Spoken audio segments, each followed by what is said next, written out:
Hello, everybody. We've got Metrik here, who's going to announce and introduce what we're going to be playing this evening, this afternoon. Round of applause for Metrik, please. Hi, guys. Good to see you all today. Really just to introduce myself. I'm a drum and bass producer, and today you will hear my album Awake, which has been mixed in Dolby Atmos, so it's super exciting to present it to you. And I'll let the music do the talking from here. So, thank you.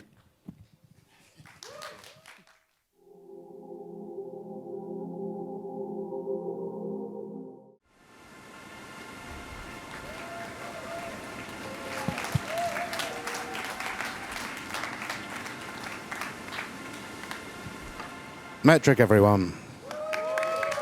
Thank you. So, we normally do these sessions in about 45 minutes, which gives us 3 minutes to talk. But it's good that we did so much music to do the talking for us. So we'll rush through a few questions. We'll probably go over a little bit. But I'm sure a lot of the people in the audience know who you are. But just give us you did a bit of an intro at the start. How long have you been making music? How long have you been doing drum and bass? You started as a guitarist in a rock band, right? Yeah, that's right. So in my early teens, I was sort of messing around in bands and stuff, playing guitar and writing songs that my mate sung because, I just didn't really fancy singing too much. But then I kind of got into drum and bass through running an internet radio station, and then just got obsessed with electronic music, dance music, drum and bass. And I've always been like really into computers as well. So drum and bass is kind of perfect for me really because it combines kind of like the technology with the music making, and then kind of like the ethics of like rock and metal music, which is kind of in my DNA. So and I've been making drum and bass since it's the only genre I've really even made. So yeah.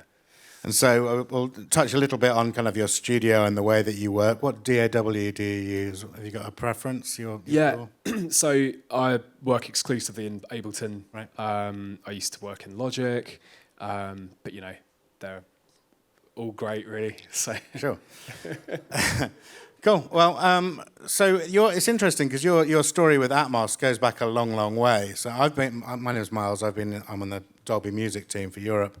But actually, Dolby's first foray into music was about 10-ish years ago with a project called Muse, which was about getting Atmos into clubs. So Tom was one of the first people who kind of experimented with that.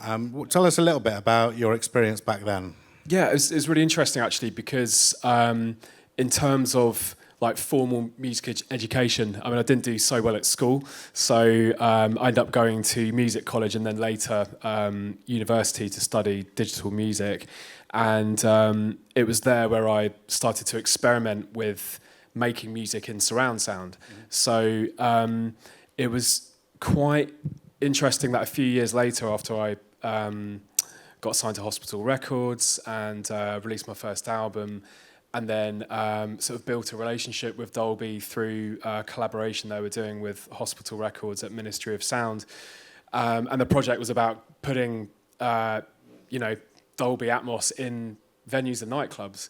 And I found myself sort of involved in that, which was really exciting. And it was almost surreal, really, having, done that at university and then sort of it coming like full circle.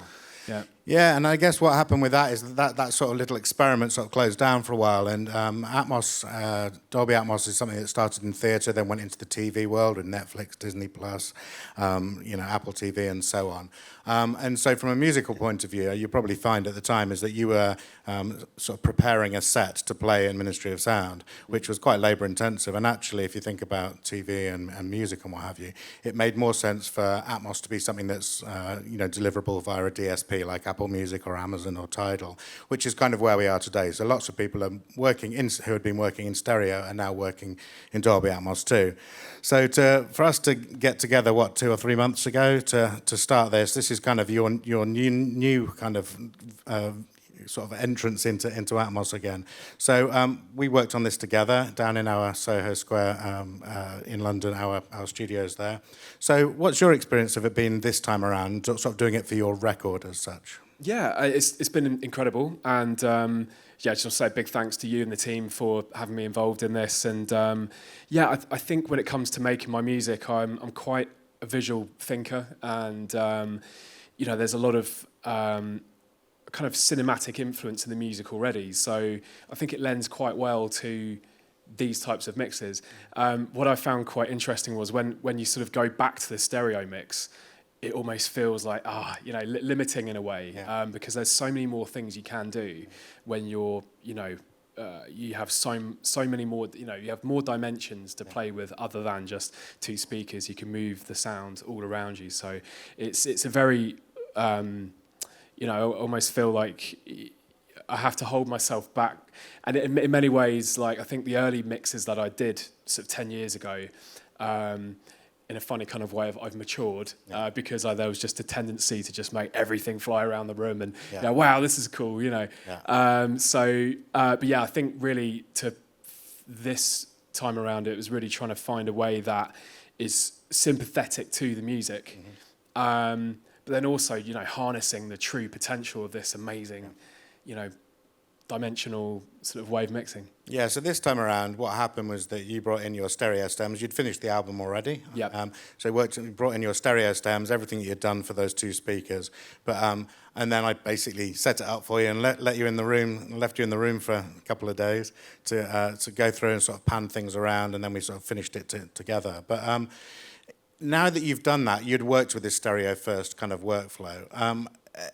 Thinking about your next album, I'm sure you don't want to just yet, but thinking about your next album, would you sort of prepare, write? Would there be anything that you would do kind of in preparation for an immersive mix at the end?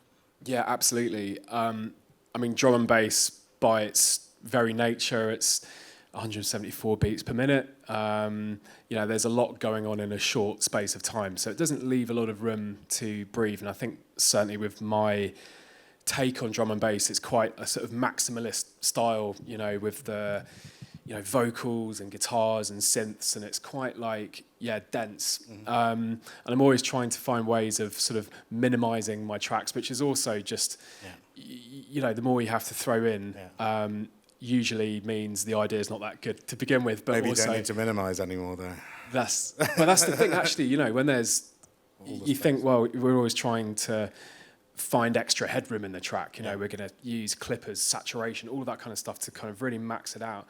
And there's very much a ceiling to that when it comes to a stereo mix. But I think the next time around, I will definitely make things to think even more carefully about carving spaces in the frequency spectrum to really, you know, maximize the potential for the mixes in Atmos, because I think the more going on, the harder it is to kind of create that separation and that distinction. So yeah, well, we are nearly out of time, but it's sort of probably useful to point out that obviously you're listening to it in this huge 916 system that we've prepared here, and Tom mixed in a 916 studio in London, but this is something which you're mixing for the space, not necessarily those speakers.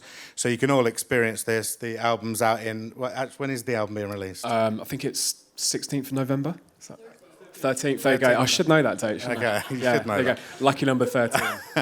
And that's been released in Atmos and stereo, so when that comes online, you'll be able to listen to it on Atmos through your laptop speakers, through your iPad, your iPhone, your iPad, if you turn it horizontally, and on headphones as well, which is a whole conversation which we don't have time for. Soundbars, smart speakers, and there's 30 brands of cars that have Dolby Atmos in, so there's plenty of ways to listen to it. Possibly not quite as subby as it is in this room, but hopefully you'll enjoy it.